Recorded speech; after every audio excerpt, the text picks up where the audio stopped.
Let me tell you, I was on the Dennis Sperling show, and in the chat, people made comments because I've been married multiple times. I'm headed into a third marriage. And I realized that people think that their opinions matter as it relates to your life.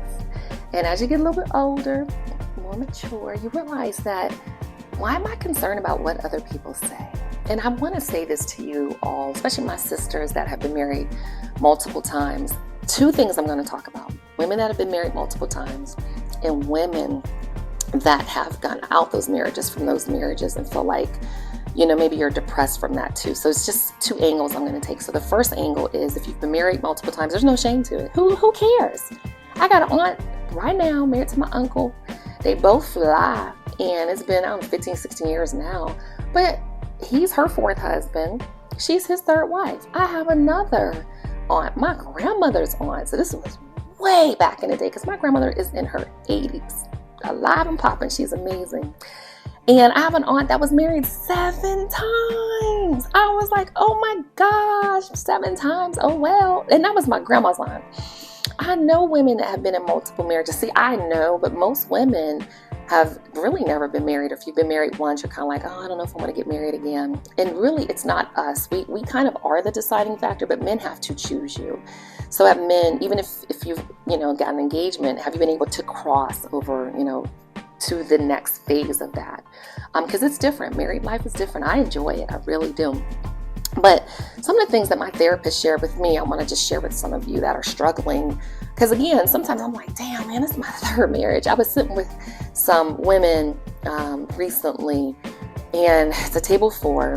One was married 16 years, 14 years, 34 years, and then me on my third marriage. And I'm just thinking like, dang it, I wish I could have been that 10, 20, 30 year. But then I think about all the things that come along with that. And I think about all the unhealthy, unhappy relationships, marriages that are out there as well. So again, can a 20, 30-year marriage be absolutely amazing? It absolutely can, because that's what I'm shooting for with my own relationship and my own pending upcoming marriage. But I'll tell you, if you've been divorced, don't beat yourself up. It just is what it is. But I tell people, I really don't owe anyone an explanation, okay? Number one, you don't owe anybody a pillow necklace, anyone, anything. But the first thing is, I just didn't select the right spouses. And I was not a whole, complete, nothing missing, nothing broken woman either. There were trauma bonds that were set up. So I've learned so much that now I'm just like, life happens. If Les Brown could get a divorce, okay, I'm like, seriously, come on, Les Brown, who cares? So again, you don't have anything to prove to anyone. And I want to read a couple of things. My therapist asked me, do you find yourself worried about what others think? He asked me, should I be worried about what others think? And what's enough of me to worry about? What will satisfy me with myself and my interaction, how I'm perceived by others? Many of us are just, how, we think about the opinions of others far too much. And am I satisfied with where I am right now in my life? Okay, right now in my life. So again, if you've been divorced, you don't need to beat yourself up. You don't owe anyone an explanation. You don't owe anybody anything. You don't owe anybody anything for the times that you were single or not.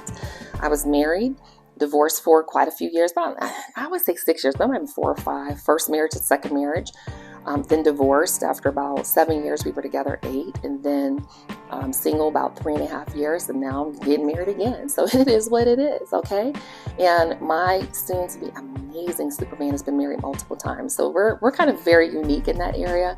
But we both had long marriages too. When you're talking about marriages over 10 years, all of my children have the same father. So I've been in some long-term relationships. I've either been in a long-term relationship, married twice, another about 8-month relationship, and now I'm getting ready to be married again. But you don't owe an explanation. I don't owe an explanation. Hell, it is what it is, okay? The second part is for my women that are divorced.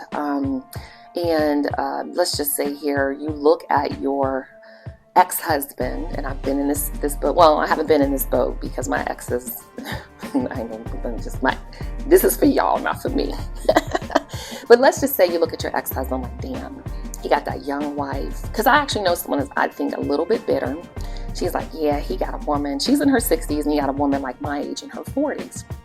And she said, I asked him, can you still get that thing up because you couldn't with us? And I said, girl, I would have said, like, look, I don't know what's going on, but I don't know if she loves you the way that I loved you. Can she cook? But I'm here for you if you want to come back. I said, if you want to, see, I'm a type of woman, I would be the competition for the other woman. Okay, but that's me. Yeah, I definitely, if I know that I lost a good man, I'm going to fight to get my good man back. But that hasn't been the case for me. Okay, but for that, and again, I'm just speaking and telling y'all the truth. I see this. You are divorced. Maybe he divorced you. My soon-to-be husband divorced his exes, okay? But maybe he divorced you because you weren't the right woman, and you know this back then. But you're like, man, I would love to have my husband back, my ex-husband. And you know what? Just be your wonderful, beautiful self.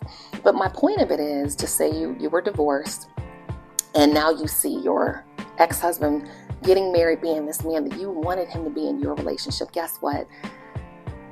He is now the best version of himself with someone else, but he was not that version of himself with you. And I hope this makes sense. The version of Montina that you see right now today is not the version of Montina that I was 10 years ago, 20 years ago.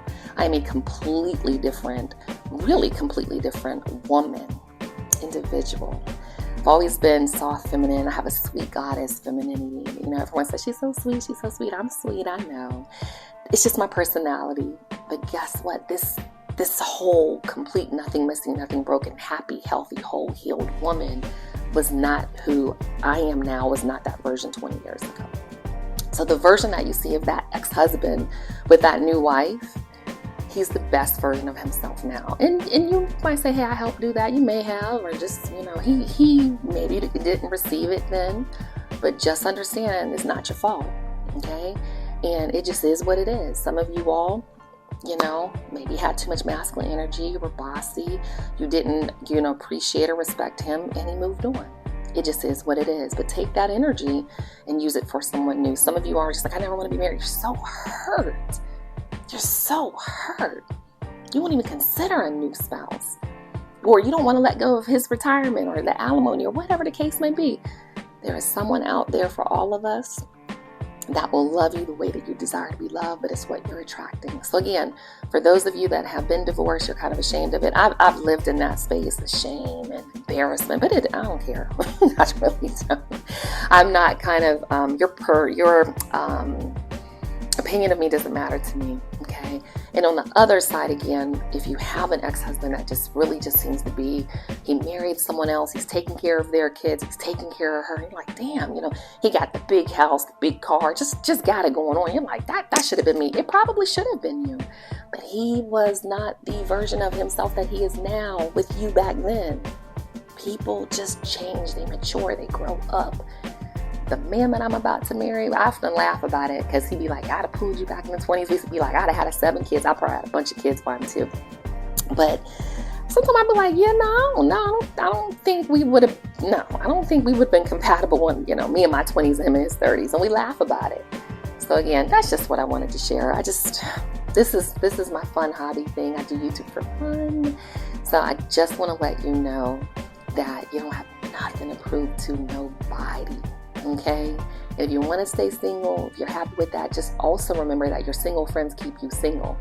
So if you really want to be in a relationship with someone, you do what makes you happy. You don't have to explain that to nobody. All right. So who's going to be the spark to ignite the conversation? What brought you here and what's going to keep you coming back? I'll see you in the next video. Peace.